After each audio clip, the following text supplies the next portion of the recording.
Gameplay demos, announcements, reveals, and more trailers in IGN Summer of Gaming event finally announced, and more in whatever this is. Hello, and welcome to Whatever This Is. My name is Garrett Clark, your new best friend. Today is the 26th of May, 2020, and we have how many stories today? 2 stories. First story.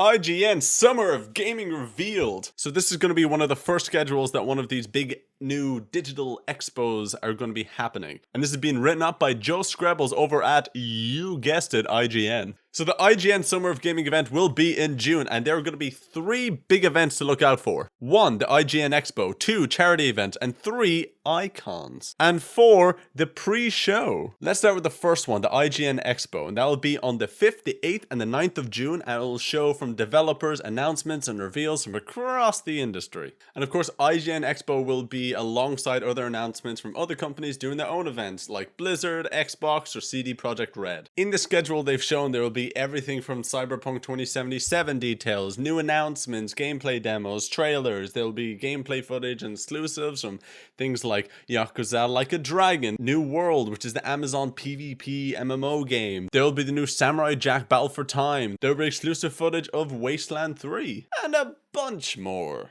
And of course there are images and slideshows available to see the entire lineup, which I will link to down in the description. And here's something they say themselves, which is that, quote, remember that it's evolving, with new games and developers joining the roster all the time.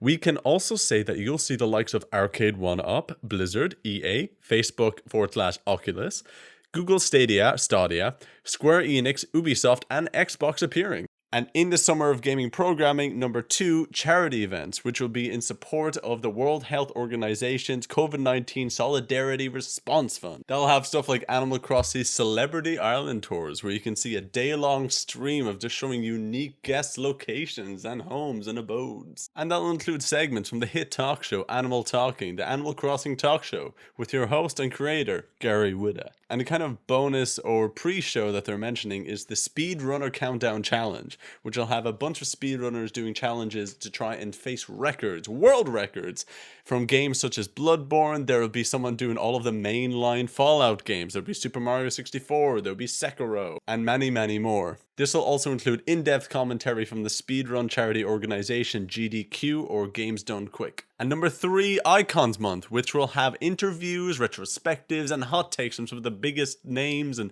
franchises in gaming. And these will be with interviews like David Hayter, the voice of Solid Snake in the Metal Gear series. It'll have John and Brenda Romero, John Romero being the creator of Doom. It will also have Chris Avallone, a well-known writer in many big series. Just look up that dude's name and you will see a wealth of information, and other guests that they're mentioning here. And also for their schedule, they do recommend that you have to check back for updates to find out everything that's going to be going on as it's going on. But of course, that's why I'm here, so expect me to update you, person watching the video, you. Story number 2.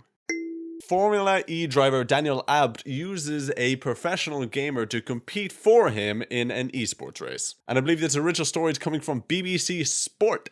And that's right, this has become a sports channel. So you can check out my earlier sports story from yesterday that is describing another sports story. So basically, Audi were doing a race at home challenge esports series. They would get real life race car drivers to come in and play virtually at a race at home series for charity. And of course, this was all going well and people are having fun and they're just enjoying the game, when some of the other players are wondering why one of them, Daniel Abt, was suddenly becoming a lot more competitive than he was beforehand. And at one point when they were on a Zoom call, some of the equipment was blocking Daniel Abt when they were trying to figure out whether he was actually playing or not, so they couldn't see whether he was. And one of the players, which was a Stoffel Van Dorn, actually called him and received no reply, strangely enough. And then also under investigation, they actually tracked his IP address and found that he was employing a professional esports driver known as Lorenz Horzing. Now, of course, he was disqualified from this challenge event and all future events and was fined €10,000. And actually, his bosses at Audi Sport have taken it even further and have just suspended him immediately from racing. And Audi Sports said that integrity, transparency, and consistent compliance with applicable rules are top priorities for Audi. This applies to all activities the brand is involved in without exception. For this reason, Audi Sport has decided to suspend Daniel Abt with immediate effect. So it looks like Daniel Abt lost his drive with Audi Sport. And on to our bonus, which is a recommended reading from over at gamesindustry.biz by Christopher Dring, which is why it took 5 years for Super Mario Lego to happen. This is just a nice little story describing how Super Mario Lego happened recently. And he's describing why this took so long to do and how they decided on it from Nintendo and Lego's perspective. So thank you very much for listening. My name has been Garrett Clark, your new best friend. So please leave a comment down below if you have any advice or suggestions, or even if you just want to say something you're excited about in June or in the IGN Summer of Gaming event. It's good to talk about these things and get a conversation going. If you're not sure about leaving a comment, you can find my socials down in the description below and get in contact with me that way. So look forward to more of this and look forward to more of me and of gaming. It's amazing. Stay safe and stay aware. Goodbye.